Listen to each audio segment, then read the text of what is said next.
Good morning students. तो last number हम लोग ने वेवी कर्व का डिस्कशन स्टार्ट किया था। आई सपोज कि जितना पार्ट हमने लास्ट टाइम पर डिस्कस किया उतना पार्ट अभी सबको क्लियर होगा। तो आज भी हम लोग वेवी कर्व ही डिस्कस करेंगे, है ना, क्योंकि इसमें बहुत सारी चीज़ें हैं। तो आज डिस्कशन को हम लोग थोड़ा सा उसमें आगे बढ़ाते हैं। तो आज हम लोग दो बहुत इंपॉर्टेंट चीज़ों के बारे में वेवी कर्व में डिस्कस करेंगे। पहला, इसके क्वेश्चन से समझते हैं।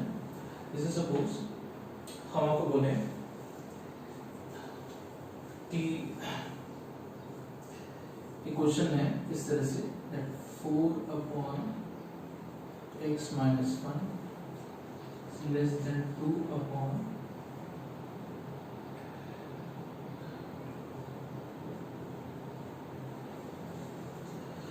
हम आपको बोले इसको आप सॉल्व करें।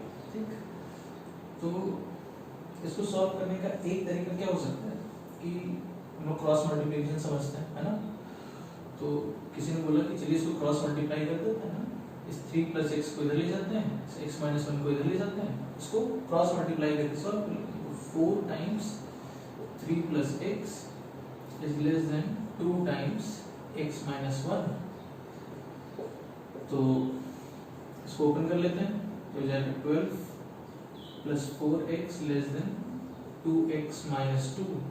रीअरेंज कर लेते हैं, x वाले टर्म्स एक तरफ, बाकी सारे टर्म्स एक तरफ।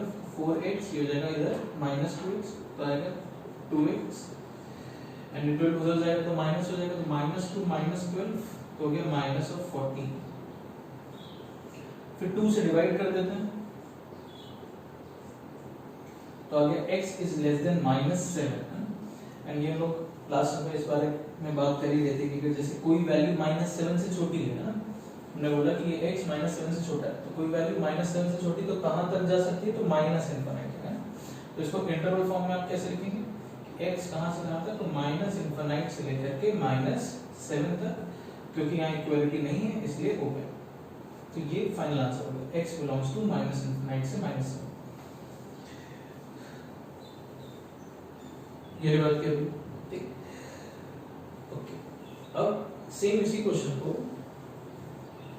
चलिए दूसरे तरीके से अप्रोच किया जाए।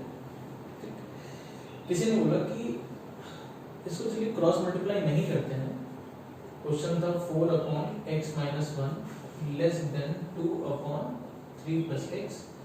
क्रॉस मल्टीप्लाई ना करके सारे टर्म्स को एक साइड कलेक्ट कर लेते हैं। मतलब इसको लिख दें 4/x - 1 minus 2/3 + x less than 0। ऐसे सारे टर्म्स हमने एक साइड कलेक्ट कर दिए।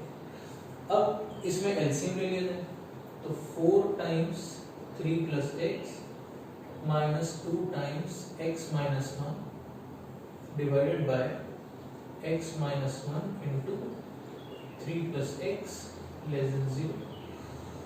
तो न्यूमरेटर में आ जाएगा 4x, यहाँ पे आएगा -2x और 2x आएगा, and 12 + 2 14 x - 1 3 + x less than 0। अब हम देख सकते हैं कि ये एक्सप्रेशन कुछ वेवी कर्व जो हम लोग डिस्कस कर रहे थे, ये वैसा एक्सप्रेशन हो गया। सारे फैक्टर लीनियर हैं, सबका पावर 1 पॉजिटिव इंटीजर है ना, हर टर्म आपस में मल्टीप्लिकेशन डिवीजन में है। तो अब अगर आपको चेक करना है कि ये एक्सप्रेशन कहाँ पर लेस देन 0 है, तो अब इस पर हम वेवी कर्व मेथड अप्लाई कर सकते हैं। तो चलिए नंबर लाइन पे देखते हैं कौन कौन सी वैल्यूज आ रही है। 1 यहाँ से यहाँ से, है ना, तरीका याद है सबको, हर फैक्टर को 0 से इक्वेट करेंगे, नंबर लाइन पे आप मार्क करेंगे। तो यहाँ से क्या वैल्यू आएगी 1, यहाँ से -3, और यहाँ से जब x फाइंड करेंगे, इसको 0 से इक्वेट करेंगे तो -7।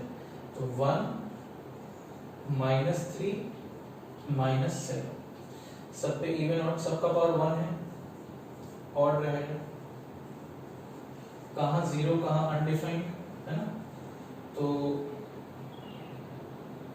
जो भी फैक्टर न्यूमरेटर में है इसके करस्पॉन्डिंग हमेशा 0 मिलता था, जो भी डिनोमिनेटर वाले फैक्टर हैं इनसे जो भी वैल्यू आई है वहाँ पे अनडिफाइंड होता था, है ना। ये सारी चीज़ हमको क्लियर होनी चाहिए, बेसिक क्लियर होना चाहिए वेवी कर्व का।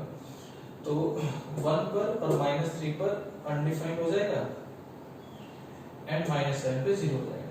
अब एक्सट्रीम राइट वाला जो इंटरवल है इसमें कोई वैल्यू नहीं है तो 1 से बड़ी वैल्यू मान लीजिए 2 ले लेते हैं, पुट कर लीजिए 2 पॉजिटिव पॉजिटिव, यहाँ भी पॉजिटिव, तो ये ओवरऑल हो गया पॉजिटिव। ऑड पर आप साइन चेंज, फिर से ऑड, फिर साइन चेंज, फिर से ऑड, फिर साइन चेंज, नेगेटिव पॉजिटिव। जहाँ पॉजिटिव होता था वहां हम ऊपर बना देते, नेगेटिव वाले को हम लोग नीचे ड्रॉ करते थे, ठीक है।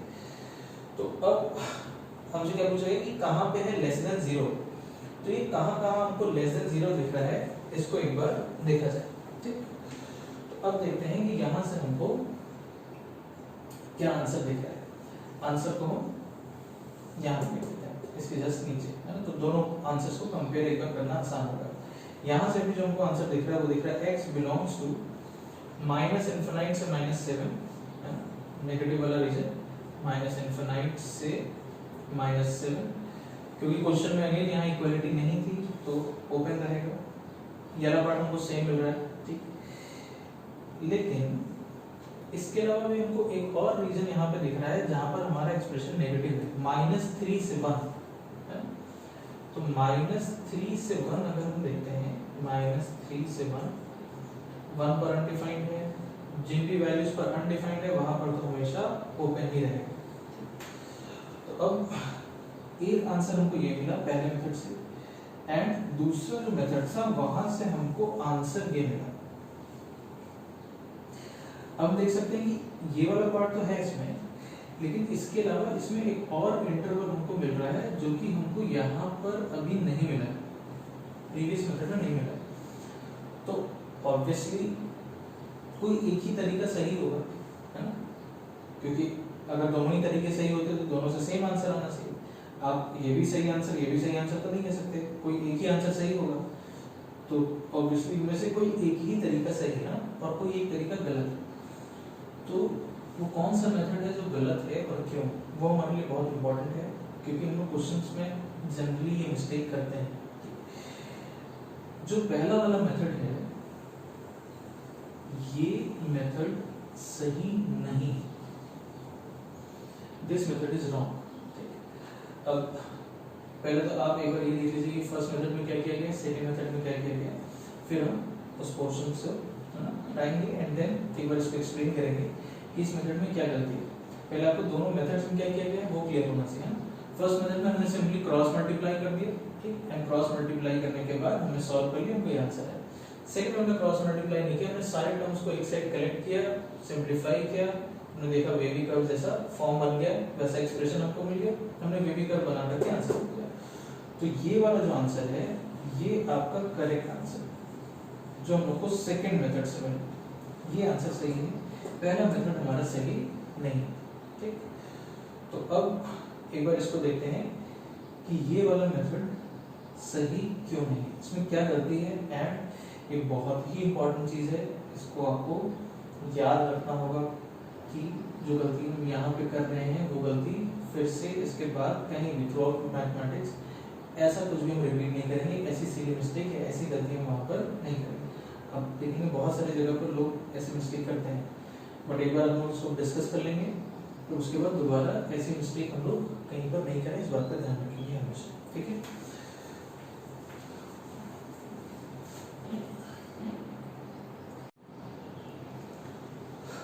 ओके, तो इस मेथड में क्या गलती है इसको समझने के लिए पहले हम एक चीज देखते हैं। जैसे मैंने आपसे बोला कि एक इनइक्वालिटी है that 2 is less than 4, हम आपसे बोले कि आप इसमें 3 से मल्टीप्लाई कर दीजिए बोथ साइड, तो आपने बोला 3 मल्टीप्लाई करेंगे तो हो जाएगा 6 एंड हो जाएगा 12 and 6 is again less than 4, ये बात की। हम आपसे बोले चलिए आप इसमें -3 से मल्टीप्लाई करिए इस इनइक्वालिटी में बोथ साइड, तो आपने -3 से मल्टीप्लाई किया तो हो गया -6 और ये हो गया -2। अब क्या -6 लेस देन -2 है या -6 greater than -2? Obviously number line पर -6 आ गया, -6 is a greater value than -2। क्या एक बहुत इंपॉर्टेंट चीज है एंड हमेशा इसको याद रखेंगे कि अगर आप इनइक्वालिटी में कभी भी अगर किसी नेगेटिव क्वांटिटी से मल्टीप्लाई डिवाइड करते हैं, फिर से बोल देता हूँ, आप किसी इनइक्वालिटी में अगर आपने नेगेटिव क्वांटिटी से मल्टीप्लाई या डिवाइड किया है तो जो इनइक्वालिटी का साइन है वो रिवर्स हो जाएगा। जैसे हमने आपसे बोला कि आप 3 से मल्टीप्लाई करेंगे, तो 3 से मल्टीप्लाई करने पर भी हमने देखा कि इनइक्वालिटी के साइन में चेंज नहीं, जैसे इनइक्वालिटी थी अभी भी वैसे ही, ठीक। लेकिन जैसे ही हमने -3 से मल्टीप्लाई किया तो हम देख सकते हैं कि जो इनइक्वालिटी का साइन है रिवर्स हो गया। पहले ये ऐसा था, लेसन था, अभी ग्रेटर देन। चाहे आप डिवाइड कर लीजिए, है ना, मान लीजिए आपको ये इनइक्वालिटी गिवन है 2 <4, आपको बोले आप बोथ साइड -2 से डिवाइड कर दीजिए, तो -2 से जैसे हम डिवाइड करेंगे ये हो जाएगा -1, ये हो जाएगा -2। Obviously -1 is a greater quantity than -2। तो अगेन हम देख सकते हैं कि इनइक्वालिटी का साइन जो है वो रिवर्स हो गया। आप किसी भी इनइक्वालिटी में हमेशा ध्यान रखेंगे कि हम लोग जब भी इनइक्वालिटी में किसी भी क्वांटिटी से मल्टीप्लाई करेंगे तो एक बार जरूर से वाली बात सोच लेंगे कि कहीं वो क्वांटिटी नेगेटिव तो नहीं, क्योंकि अगर वो क्वांटिटी नेगेटिव होगी तो फिर हमको वहां पर इनइक्वालिटी के साइन को चेंज करना होगा, रिवर्स कर देना होगा। पॉजिटिव है तो कोई दिक्कत नहीं, क्वांटिटी अगर आप पॉजिटिव क्वांटिटी से मल्टीप्लाई डिवाइड करते हैं इनइक्वालिटी का साइन सेम रहता है, वो कोई प्रॉब्लम नहीं। लेकिन अगर हम नेगेटिव क्वांटिटी से मल्टीप्लाई या डिवाइड करते हैं तो हमको इनइक्वालिटी का जो साइन है उसको हमको रिवर्स कर देना होगा, उसको हमको चेंज कर देना होगा। ये वाली बात पहले हमको क्लियर है, ठीक। अब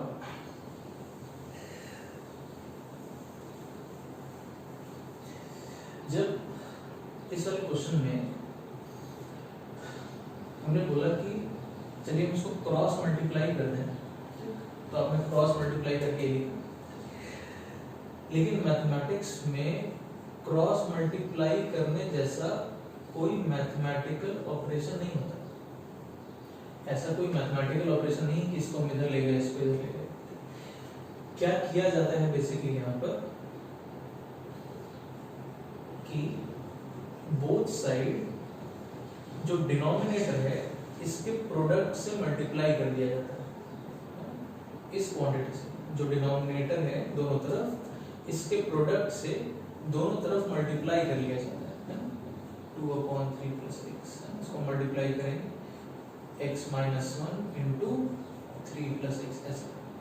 तो हम कह देते हैं कि ये x - 1 के साथ कैंसिल आउट हो गया, ये 3 + x के साथ कैंसिल आउट हो गया। तो जो फाइनल रिजल्ट आपको मिलता है वो देखने में ऐसा लगता है जैसे ये वाली क्वांटिटी इधर चली गई और ये वाली क्वांटिटी इधर चली गई। बट इसमें बेसिकली क्या हो रहा है ना, ये स्टेप ऐसा कोई मैथमेटिकल ऑपरेशन नहीं कि आप इसको इधर ले गए, है ना, इस क्वांटिटी को इधर ले आए। तो बेसिकली क्या किया जाता है यहाँ पर, डिनोमिनेटर के प्रोडक्ट से बोथ साइड मल्टीप्लाई किया जाता है। अब जो हम लोग गलती कर रहे हैं वो यही कर रहे हैं, हमने किस क्वांटिटी से दोनों तरफ मल्टीप्लाई किया है, क्योंकि जैसे हमने मल्टीप्लाई किया तो उसके बाद हमको ये वाला स्टेप मिल गया जो हमने यहाँ लिखा हुआ ये वाला स्टेप, एंड इसके बाद फिर हमने सिंपलीफाई करके हम लोग इस आंसर तक पहुंच गए। तो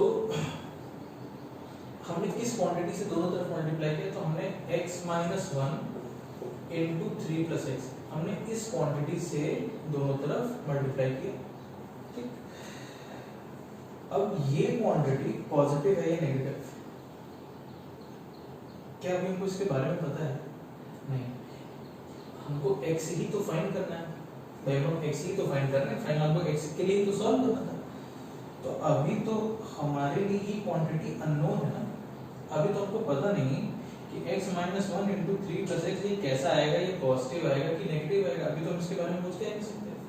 तो अभी अगर हमको नहीं पता कि ये पॉजिटिव है या नेगेटिव, तो जब हमने मल्टीप्लाई किया उसके बाद यहाँ पर जो साइन है वो हमारे लिए अननोन रहेगा। हमको नहीं पता कि हमको साइन को सेम रखना है, चेंज कर देना है। क्यों? क्योंकि अभी हमने डिस्कस किया कि जब आप बोथ साइड किसी क्वांटिटी से मल्टीप्लाई डिवाइड करते हैं तो वो क्वांटिटी पॉजिटिव है या नेगेटिव इस पर डिपेंड करेगा इनइक्वालिटी का साइन। अगर ये क्वांटिटी पॉजिटिव है तो हम साइन को सेम रखें, अगर ये क्वांटिटी नेगेटिव हो रही है तो हमको साइन को रिवर्स कर देना चाहिए था। तो अभी तो ये क्वांटिटी हमारे लिए अननोन है।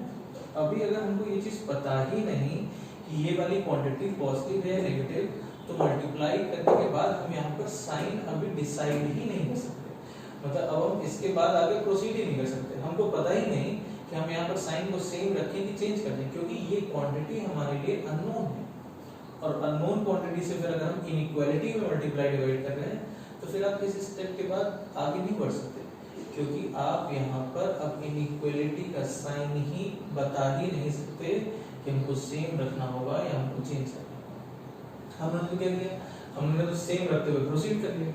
कहने का हमने कहीं ना कहीं ये मान लिया कि ये क्वांटिटी पॉजिटिव है।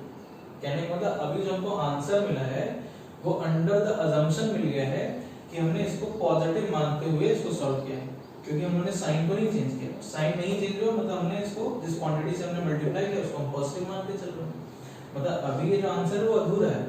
ये अंडर द अजम्पशन है कि अगर ये क्वांटिटी पॉजिटिव हो गई तो क्या आंसर आना चाहिए, तब तो ऐसा कुछ आना चाहिए। लेकिन अगर ये क्वांटिटी नेगेटिव हो गई तो क्या आंसर आना चाहिए, वो इसमें नहीं। इसीलिए हमको जो आंसर मिल रहा था यहाँ पे वो इनकम्प्लीट मिल रहा है, क्योंकि ये अभी अंडर द अजम्पशन आपको एक आंसर मिल रहा है ना। एक आपने यहाँ पर एक चीज मतलब अननोइंगली बेसिकली अज्यूम कर ली हमने कि भाई ये पॉजिटिव है तो ऐसा आंसर होना चाहिए। क्यों पॉजिटिव हम बोल रहे हैं, क्योंकि हमने साइन यहाँ पे चेंज नहीं किया है ना, क्योंकि ये स्टेप हमको कैसे मिला है, इस क्वांटिटी से दोनों तरफ मल्टीप्लाई करने पर ये आया होगा। और अगर हमने साइन नहीं चेंज किया तो मतलब हमने इसको पॉजिटिव मानते हुए प्रोसीड किया। तो इस वाले प्रोसीजर में गलती यही है। तो हमको बेसिकली क्या चीज का ध्यान रखना है कि पहली चीज इनइक्वालिटी में जब भी आप मल्टीप्लाई डिवाइड करेंगे अगर वो क्वांटिटी नेगेटिव है तो आपको वहां पर इनइक्वालिटी के साइन को चेंज कर लेना होगा।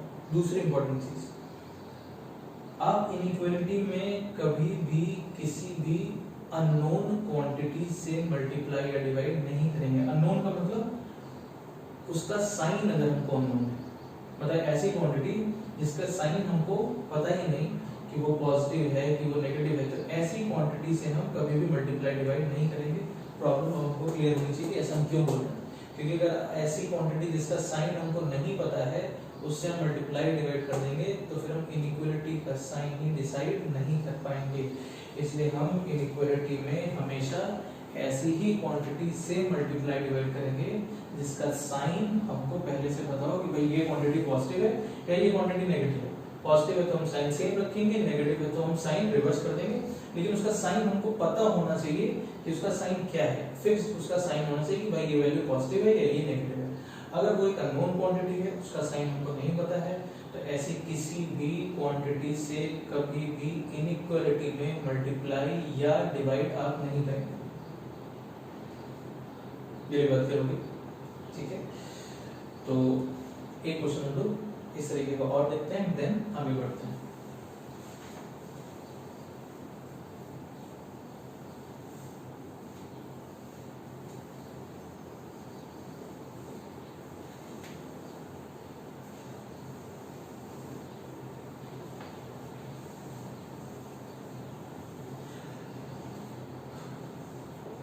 नेक्स्ट क्वेश्चन,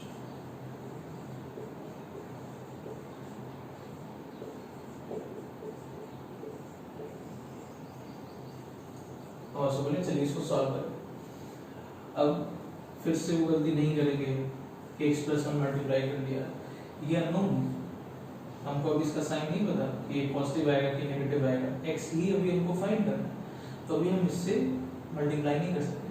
तो ऐसे क्वेश्चंस में जैसे हमने प्रोसीड किया था ऑल्टरनेट मेथड में, आपको वैसे ही प्रोसीड करना होगा। इस तरीके का कोई भी क्वेश्चन है तो आपको हमेशा सारे टर्म्स को एक साइड कलेक्ट करके ओवरऑल एलसीएम लेकर के देन प्रोसीड करना होगा।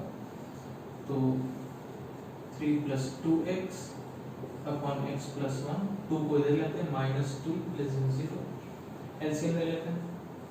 3 + 2x -2 से मल्टीप्लाई होगा तो अगेन -2x - 2 अपॉन x + 1 < 0।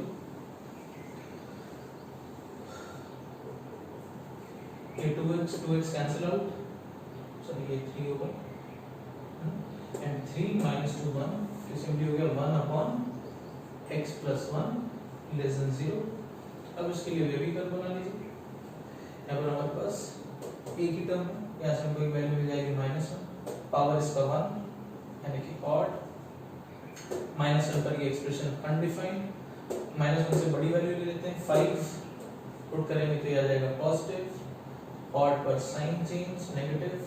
हमको क्या आंसर रिपोर्ट करना था, ये एक्सप्रेशन कहाँ पे लेस देन 0, तो कहाँ हमको नेगेटिव दिख रहा है, तो हम कहेंगे माइनस इनफिनाइट से लेकर के -1 तक, प्लस इनफिनाइट माइनस इनफिनाइट पर हमेशा ओपन रखेंगे, एंड -1 यहाँ पर एक्सप्रेशन डिफाइन नहीं है, अगेन ओपन रहेगा। फाइनल आंसर हो गया x belongs to minus infinite से माइनस। क्लियर हो गया? तो बेसिक बात क्या है कि जहां पर भी टर्म अननोन हो तो आप कभी भी मल्टीप्लाई डिवाइड करने के लिए नहीं सोचेंगे इनइक्वालिटी में, है ना। हमको हमेशा टर्म्स को एक साइड कलेक्ट करके ओवरऑल एलसीएम लेकर के एंड देन प्रोसीड करना होगा इस तरह से। आई थिंक ये वाली बात सभी सबको क्लियर हो जानी चाहिए, ठीक है।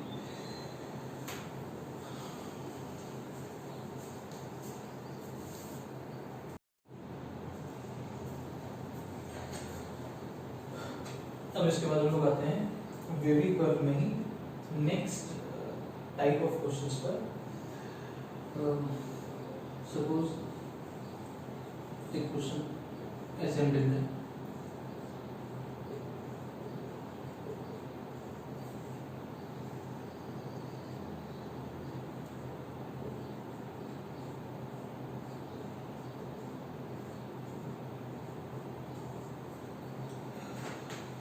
तो हमने ये चीज स्टार्टिंग से डिस्कस करी है कि अगर हमको वेवी कर्व मेथड का यूज करना है तो जितने भी फैक्टर हो वो सारे के सारे लीनियर होने चाहिए। अगर फैक्टर लीनियर नहीं है तो हम वेवी कर्व मेथड का यूज नहीं कर सकते। तो अब यहाँ पर जो फैक्टर हमको दिख रहा है ये फैक्टर लीनियर जो है, ये तो क्वाड्रेटिक है ना, क्वाड्रेटिक लोग समझते हैं। तो अब इसके लिए इस तरह के क्वेश्चंस के लिए क्या किया जाए, तो हम लोग फैक्टराइजेशन समझते हैं, है ना, स्प्लिटिंग द मिडिल टर्म। हमारे क्लास 9-10 में इस तरह की चीजें पढ़ी हैं कि किसी भी क्वाड्रेटिक एक्सप्रेशन को हम लोग कैसे फैक्टराइज करते थे ना, तो मिडिल टर्म स्प्लिट करके, जैसे इसको हम लिख सकते हैं 2 + 3, इस वजह से हम अगर फैक्टराइज करें, पहली बात मेरे ख्याल से अब सभी लोग समझते हैं कि x² - 5x + 6 अगर हम फैक्टराइज करना चाहते हैं तो इसको हम लिखते हैं इस तरह से, एंड इसमें x common, x - 2 -3 common, again x - 2, again x - 2 overall common, x - 3। तो हम इस एक्सप्रेशन को फैक्टराइज करके ऐसे लिख सकते हैं x - 2 × x - 3। ठीक, तो बेसिक बात क्या है कि जब तक आपको यहाँ पर फैक्टर लीनियर नहीं दिखाई देगा आप उसको वेवी कर्व मेथड से प्रोसीड नहीं कर सकते। तो अगर हमको क्वाड्रेटिक दिख भी रहा है तो हमको बेसिकली क्या करना होगा, तो अब हमको उस क्वाड्रेटिक को लीनियर फैक्टर्स में फैक्टराइज कर देना होगा। ठीक, तो अब इसको फैक्टराइज कर दिया जाए। इसका फैक्टराइजेशन हमको क्या मिल गया, x - 2 × x - 3। इस पूरे का होल क्यूब है तो इसका भी होल क्यूब हो जाएगा, इसका भी होल क्यूब हो जाएगा, डिवाइडेड बाय x - 1 x - 2 का स्क्वायर। ऐसा हो गया क्वेश्चन। ठीक, सेम फैक्टर न्यूमरेटर डिनोमिनेटर में, तो ये वाली बात भी हम लोग क्लास में डिस्कस कर चुके हैं, तो अब हम इसको कैंसिल आउट नहीं करेंगे। और ये भी बताया था कि अब इसके करस्पॉन्डिंग जब पावर देखना होता है इवन या ऑड, तो क्या बताया था कि दोनों के पावर्स को ऐड करके डिसाइड करेंगे इवन या ऑड। तो अब चलिए एक बार इसका साइन स्कीम बनाया जाए। तो कौन कौन सी इधर ड्रॉ कर देते हैं, कौन कौन सी वैल्यूज हमको मिल जाएंगी, 1, 2 एंड 3। 1, 2 एंड 3। 3 पे पावर कैसे है, ऑड। 2 पे पावर कैसे है, तो दोनों को ऐड कर दीजिए, दोनों का पावर 3 + 2 5, कैसा आ गया, ऑड। 1 पे पावर कैसा है, अगेन ऑड। 3 पर न्यूमरेटर 0 हो जाएगा, एक्सप्रेशन 0। 2 पर 0/0 बनेगा तो आपका एक्सप्रेशन अनडिफाइंड होगा। ये सारी बात हम लोग है ना डिस्कस कर चुके हैं पिछले लेक्चर में। 1 पर अगेन डिनोमिनेटर 0 होगा तो एक्सप्रेशन हमारा अनडिफाइंड होगा। 3 से कोई भी बड़ी वैल्यू ले लेते हैं, 4 ले लेते हैं, पुट कर लीजिए पॉजिटिव पॉजिटिव पॉजिटिव पॉजिटिव, तो ओवरऑल एक्सप्रेशन कैसा आ गया, पॉजिटिव। राइट से लेफ्ट की तरफ बढ़ेंगे, ऑड पर साइन चेंज करते जाएंगे, अगेन ऑड, फिर से साइन चेंज, ऑड, फिर से साइन चेंज, ये पॉजिटिव, तो नेक्स्ट में हो गया नेगेटिव, फिर हो गया पॉजिटिव, फिर हो गया नेगेटिव। हमसे क्या पूछा गया था, एक्सप्रेशन कहाँ पे ग्रेटर देन इक्वल टू 0, तो चलिए आंसर लिखा जाए उसके बाद। तो कहाँ कहाँ हमको greater than equal to 0, positive कहाँ दिख रहा है, तो 1 से 2, 1 से 2, 1 पर ओपन है क्लोज्ड, तो 1 पे अनडिफाइंड है, ओपन रहेगा, 2 पर अगेन अनडिफाइंड है, ओपन रहेगा, यूनियन, और कहाँ पर हमको पॉजिटिव दिख रहा है, 3 से इनफाइनाइट, इनफाइनाइट पर ओपन ही रहेगा, 3 पर ओपन या क्लोज, तो 3 पर एक्सप्रेशन 0 है, एंड एक्सप्रेशन कहाँ पर इक्वल टू 0 हो रहा है ये हमसे पूछा गया है, तो 3 को हम आंसर में इंक्लूड करेंगे, तो ये हमारा फाइनल आंसर है। तो क्वेश्चन में बेसिकली ऐसा कुछ बहुत खास नहीं है, इसके बाद का प्रोसेस हम लोग ऑलरेडी जानते हैं, हम लोग काफी सारे क्वेश्चन इस पे कर चुके हैं ना, असाइनमेंट में भी अपने इसके बहुत सारे क्वेश्चन किए।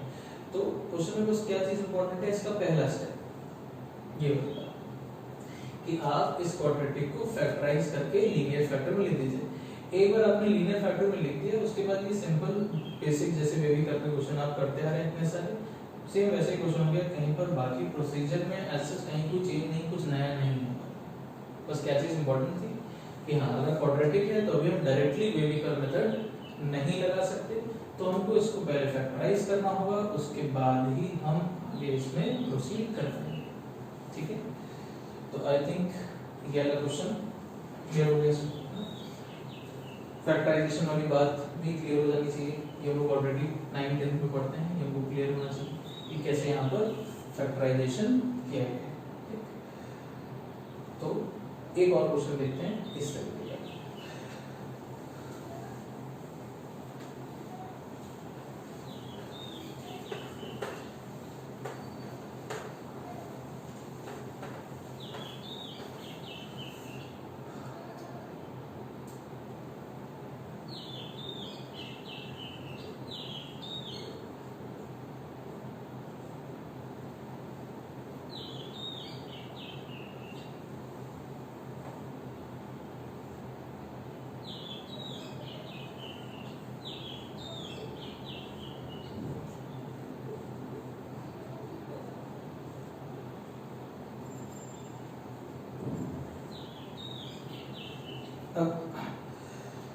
तो फिर से वही चीज है ना, क्वेश्चन में हमको पिछले क्वेश्चन जैसा एकदम दिख रहा है कि भाई यहाँ पर एक क्वाड्रेटिक है, तब चलिए इस क्वाड्रेटिक को फैक्टराइज कर लिया जाए, एंड देन उसके बाद लीनियर फैक्टर में स्प्लिट हो जाएगा, तो फिर उसके बाद हम सिंपल एक बेबी कर्व जैसा क्वेश्चन हो जाएगा, वैसा प्रोसीड करेंगे।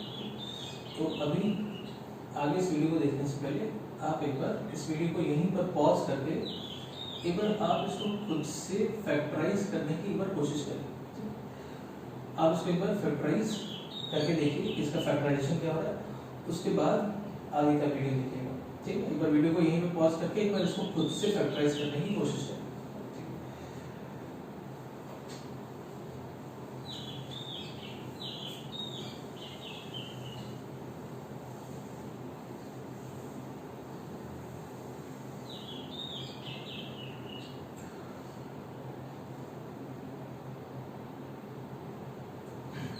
ओके, अब अगर आप इसको इस वाले एक्सप्रेशन को 2x square plus 2x minus 1, अगर आप इसको स्प्लिटिंग द मिडिल टर्म से फैक्टराइज करने की कोशिश करेंगे, तो अब ये एक्सप्रेशन उस तरह से फैक्टराइज नहीं होगा।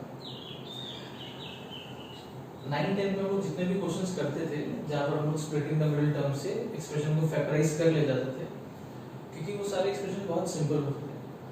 आप हर क्वाड्रेटिक एक्सप्रेशन को स्प्लिटिंग द मिडिल टर्म से फैक्टराइज नहीं कर सकते। फिर से बोल देता हूँ, आप हर क्वाड्रेटिक एक्सप्रेशन को स्प्लिटिंग द मिडिल टर्म, मतलब है ना, यहाँ पे सम बनाइए, प्रोडक्ट बनाइए, तो मेथड जानते हैं स्प्लिटिंग द मिडिल टर्म का, तो उस तरह से आप हर क्वाड्रेटिक एक्सप्रेशन को फैक्टराइज नहीं कर सकते। पिछला वाला जो क्वेश्चन था उसमें मैंने एक सिंपल सा क्वाड्रेटिक एक्सप्रेशन दिया था, इसको आप directly splitting the middle term से फैक्टराइज कर पा रहे थे, बट यहाँ पर ऐसा पॉसिबल नहीं है। तो जैसे मैंने बोला था कि आज हम दो इम्पोर्टेंट चीज़ें डिस्कस करने वाले हैं। तो सेकंड इम्पोर्टेंट चीज़ जो आज के डिस्कशन में वो यही है कि अगर हमारे सामने कोई भी क्वाड्रेटिक एक्सप्रेशन दे दिया जाए, कोई भी क्वाड्रेटिक एक्सप्रेशन है, तो हम उसको कैसे फैक्टराइज कर सकते हैं। सिंपल क्वेश्चन है तो आप स्प्लिटिंग द मिडिल टर्म से अगर आप ऑब्जर्व कर पा रहे हैं तो आप ऐसे कर सकते हैं, बट एक जनरल तरीका, एक जनरल मेथड बताया गया है जिसको यूज करके आप किसी भी क्वाड्रेटिक एक्सप्रेशन को फैक्टराइज कर पाएंगे।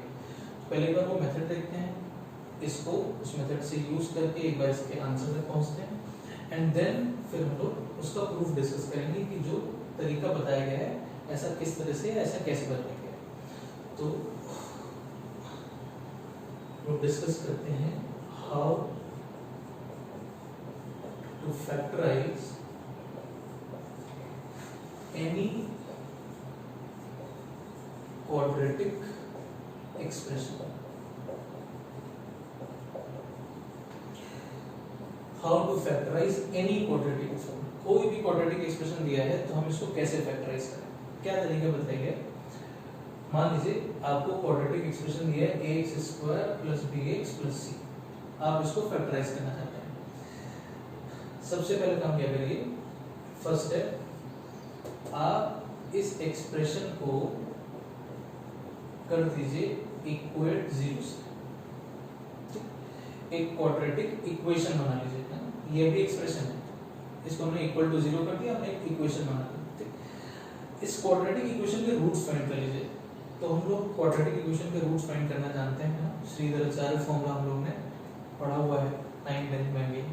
कैसे फाइंड करते थे हम लोग, किसी भी क्वाड्रेटिक के रूट्स कैसे लिखते थे, तो -b ± √b² - 4ac divided by 2a, ठीक, -b ± √b² - 4ac/2। तो यहाँ पे प्लस लेंगे तो एक रूट मिल जाएगा ना, यहाँ से हमको क्वाड्रेटिक के हमेशा दो रूट्स मिलते थे ना, प्लस लेंगे तो एक रूट मिल जाएगा, माइनस लेंगे तो दूसरा रूट मिल जाएगा। तो यहाँ पर जो दो वैल्यूज हमको मिल रही हैं इस फॉर्मूले से, मेरा फॉर्मूला हम लोग को क्लियर होना चाहिए ना, हमने क्वाड्रेटिक इक्वेशन के रूट्स हमने ऑलरेडी 9th 10th में पढ़ा हुआ होगा कि किसी भी क्वाड्रेटिक इक्वेशन के रूट्स कैसे फाइंड करते हैं। तो ये फॉर्मूला, इस फॉर्मूले से आई थिंक सभी लोग फैमिलियर हैं। तो आपको जो भी एक्सप्रेशन दिया है आप उसको 0 से इक्वेट करके उसके रूट्स फाइंड कर लीजिए, ठीक। जो भी रूट्स आ रहे हैं, दो वैल्यूज मिलेंगी, एक प्लस के लिए एक माइनस के लिए, है ना। तो किसी एक वैल्यू को अल्फा कह देते हैं, किसी एक वैल्यू को, जो रूट्स आ रहे हैं, किसी एक को हमने अल्फा कह दिया, किसी एक को हमने बीटा कह दिया, ठीक। रूट्स फाइंड करने के बाद अब आप इस क्वाड्रेटिक एक्सप्रेशन को फैक्टराइज कर पाएंगे। आप इसको लिख सकते हैं a टाइम्स, a क्या है, x² का coefficient, a times x minus alpha x minus beta. बहुत ही इंपॉर्टेंट चीज, किसी भी क्वाड्रेटिक एक्सप्रेशन को अगर हम फैक्टराइज करना चाहते हैं तो हम उसको फैक्टराइज करके कैसे लिखेंगे, a टाइम्स, है ना, ये a लिखना भूल जाते हैं, बोलेंगे नहीं, a टाइम्स, a क्या है, x² question, a times x minus alpha x minus beta. और अल्फा बीटा को कैसे मिलेगा, तो बहुत सिंपल है, इसी क्वाड्रेटिक एक्सप्रेशन को आपको 0 से इक्वेट कर देना है, उसके रूट्स फाइंड कर लेना है, रूट्स फाइंड कर लिया, वही रूट्स आपके अल्फा और बीटा है, तो a times x minus alpha x minus beta, ठीक। अब पहले बार इसको अप्लाई कर लेते हैं, उस वाले क्वेश्चन को सॉल्व कर लेते हैं, एंड देन देखेंगे कि इसका प्रूफ क्या है, इसको इस तरह से हम कैसे लिख सकते हैं, इसके पीछे क्या लॉजिक है, क्या रीजन। तो चलिए पहले तो इस क्वाड्रेटिक एक्सप्रेशन को फैक्टराइज किया जाए, 2x² + 2x - 1। अगर हम इसको फैक्टराइज करना चाहते हैं तो क्या तरीका बताया गया, पहले आप इसको 0 से इक्वेट करिए और इसके रूट्स फाइंड करिए। तो x = ये a हो गया, ये b हो गया, x का कोएफिशिएंट ये b हो गया, एंड जो कांस्टेंट टर्म है वो आपका c हो गया। जो भी a b या c आप लेंगे तो विद साइन लेंगे, ध्यान रखें यहाँ पर c की वैल्यू -1 है, तो x = minus of b, formula minus of b plus minus under root के अंदर b का स्क्वायर -4 * a * c, ठीक, दिस डिवाइडेड बाय 2 * a। ये हो गया -2 प्लस माइनस, ये अंडर रूट के अंदर आ जाएगा 4, ये माइनस माइनस प्लस हो जाएगा 8 डिवाइडेड बाय 4। इसको भी के लिए हटा देते हैं।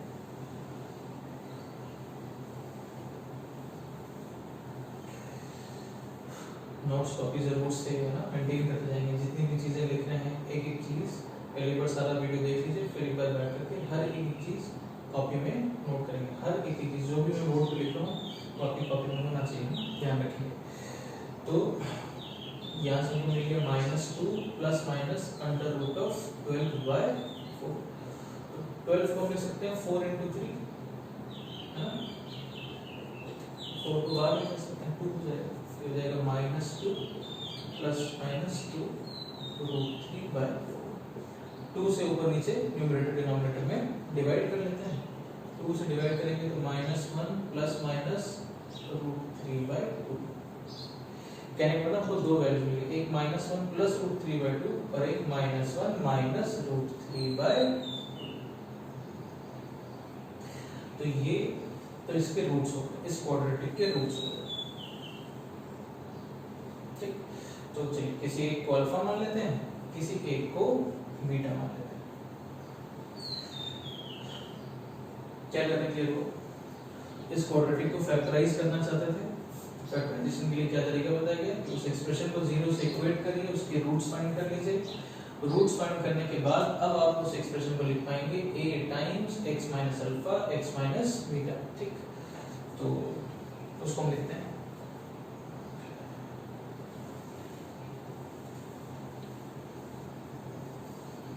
अब ये जो एक्सप्रेशन है 2x² प्लस 2x माइनस 1, इसको जब हम फैक्टराइज करेंगे तो हम इसको लिखेंगे a, यहाँ पर a की वैल्यू कितनी 2, a times x minus alpha, alpha क्या है -1 plus √3/2, x minus alpha into x minus beta. Beta हमने किसको माना तो -1 माइनस √3/2।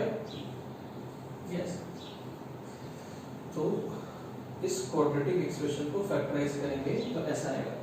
तो अब आप देख सकते हैं कि ये वाली जो वैल्यूज हैं ना, जैसे पिछले क्वेश्चन में आपने फैक्टराइज कर दिया, जो पिछला क्वेश्चन में x माइनस 2 x माइनस 3 है ना, क्योंकि 2 और 3 आप directly splitting the middle term को ऑब्जर्व कर सकते थे कि भाई 2 + 3 5 आ रहा है, 2 × 3 6 आ रहा है।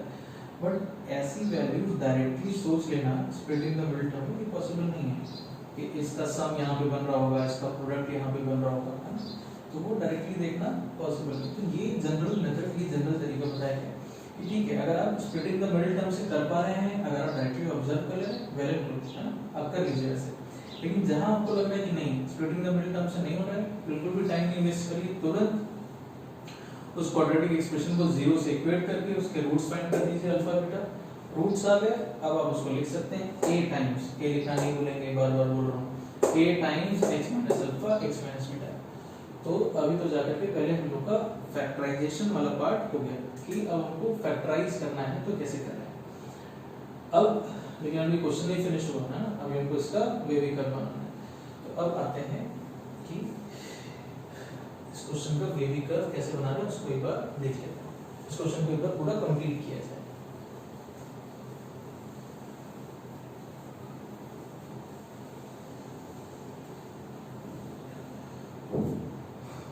अब जो क्वेश्चन है, इस क्वेश्चन को हम लिख सकते हैं 2x minus -1 plus √3/2 ax minus alpha x minus beta.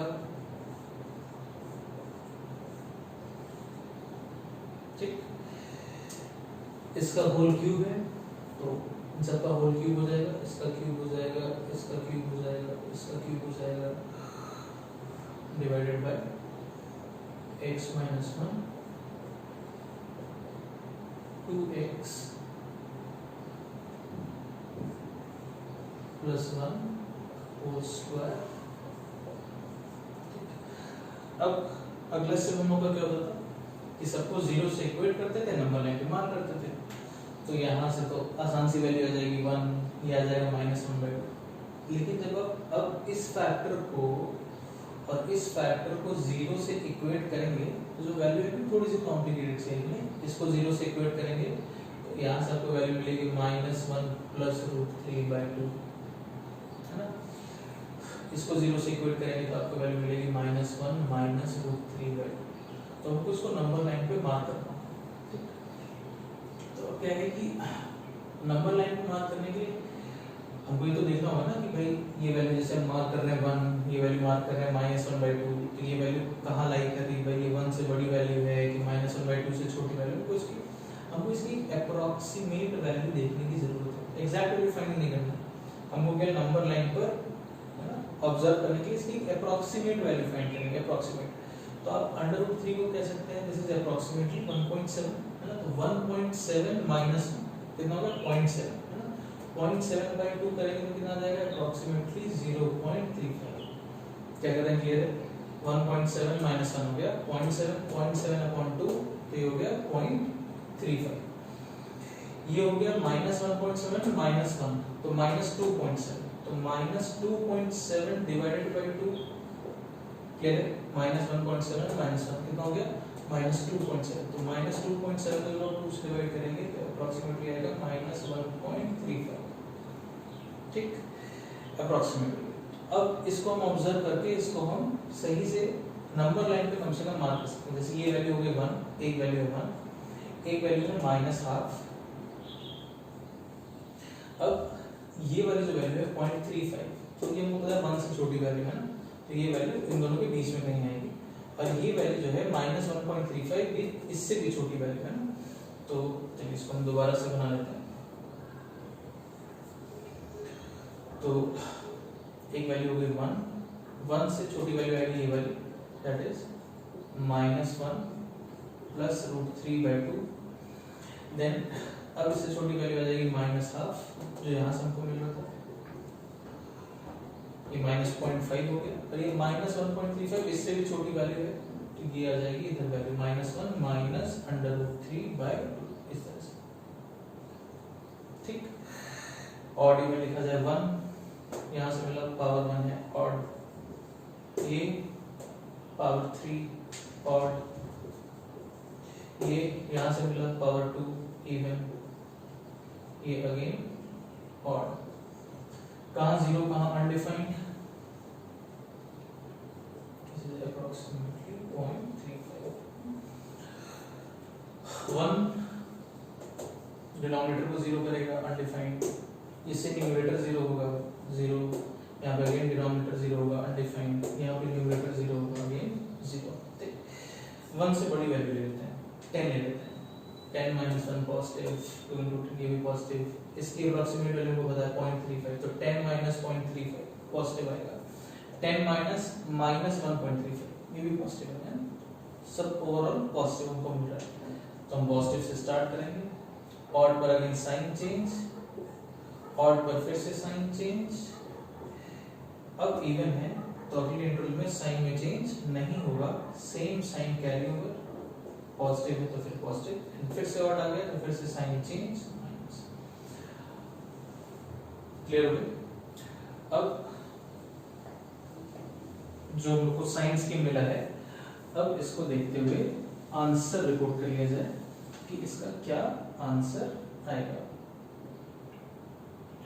तो x बिलोंग्स टू, हमको क्या लिखना है लेस देन इक्वल टू 0, तो कहाँ कहाँ नेगेटिव हुआ है वो वाला पोर्शन देख लीजिए, तो कहाँ कहाँ नेगेटिव दिख रहा है, तो -∞ से -1 माइनस √3/2, यहाँ पर एक्सप्रेशन 0 है एंड एक्सप्रेशन कहाँ पर इक्वल टू 0 हुआ है ये पूछा गया है, इसलिए यहाँ पर क्लोज्ड, देन यूनियन, और कहाँ नेगेटिव दिख रहा है हमको एक्सप्रेशन, तो -1 प्लस √3/2 से लेकर के 1 तक, 1 पर अनडिफाइंड है ओपन रहेगा, यहाँ पर अगेन 0 हो रहा है क्लोज रहेगा,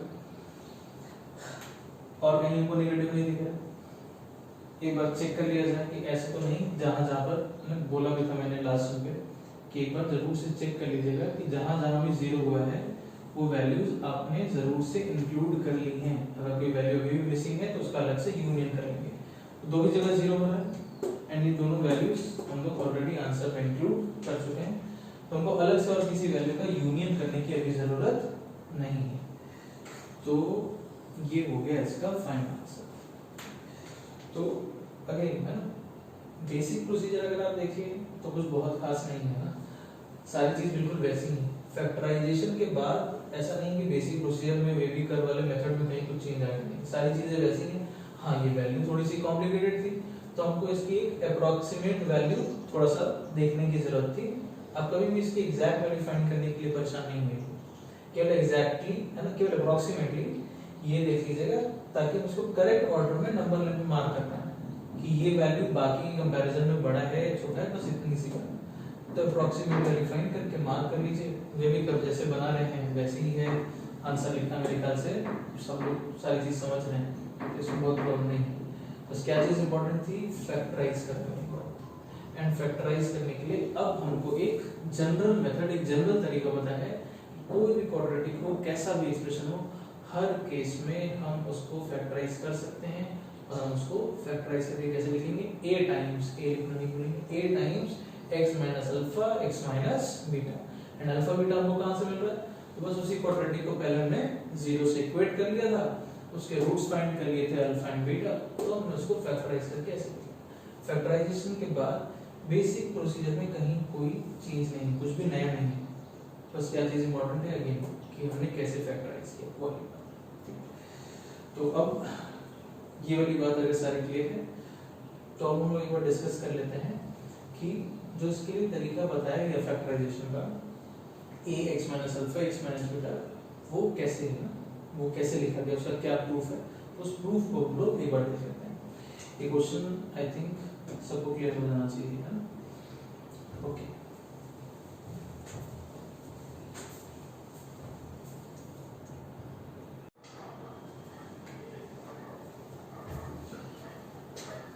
तो अब हम लोग प्रूफ देखते हैं।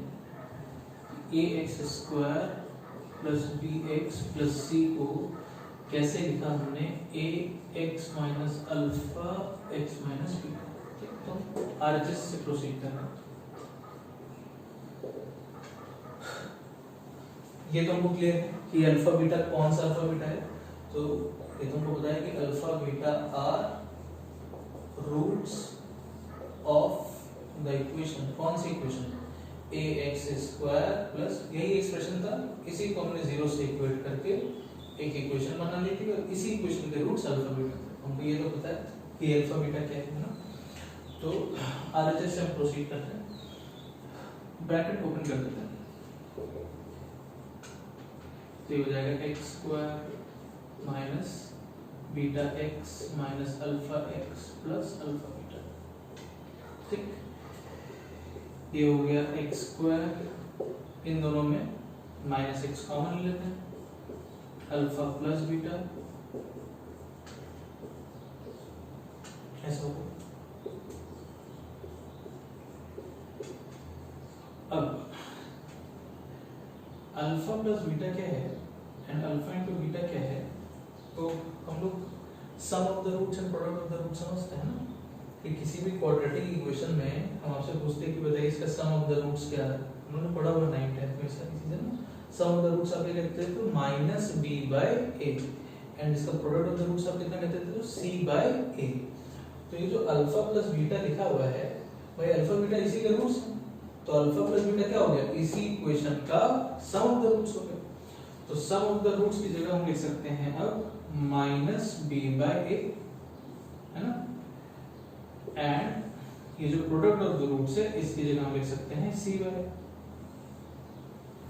अल्फा प्लस बीटा हो गया सम ऑफ द रूट्स उस क्वाड्रेटिक इक्वेशन का, अल्फा इनटू बीटा हो गया उस क्वाड्रेटिक का प्रोडक्ट ऑफ द रूट्स। ठीक, a x स्क्वायर ओपन कर लीजिए, minus minus plus x into b by a plus c by a, ऐसा होगा।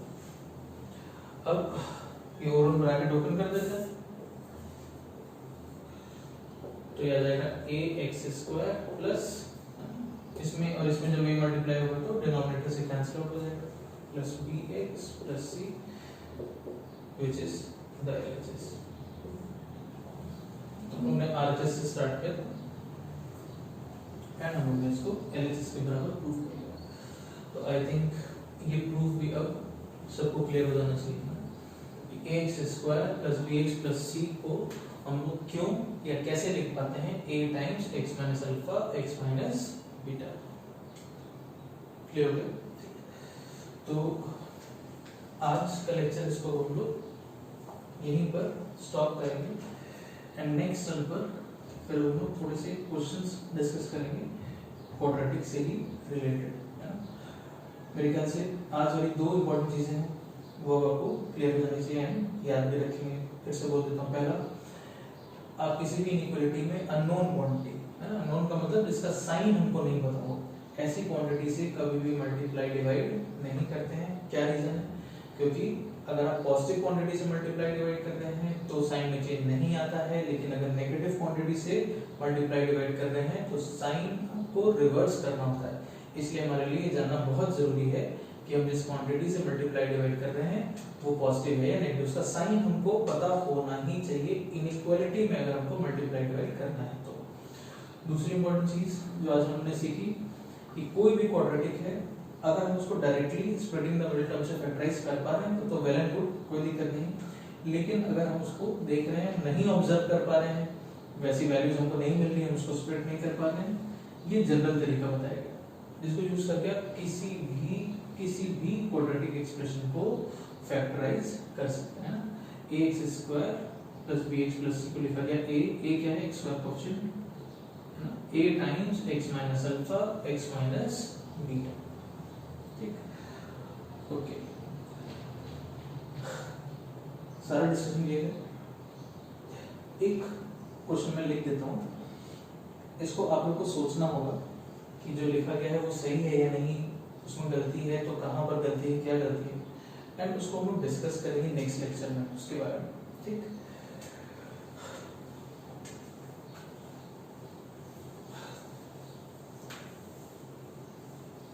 वो भी एक बहुत इंपॉर्टेंट चीज है, क्वाड्रेटिक के फैक्टराइजेशन से ही रिलेटेड है एंड जब हम लोग वेविकर में और आगे बढ़ेंगे इस पर जब क्वेश्चंस देखेंगे तो वहां पर उस तरह के क्वेश्चंस में उसकी जरूरत पड़ती है।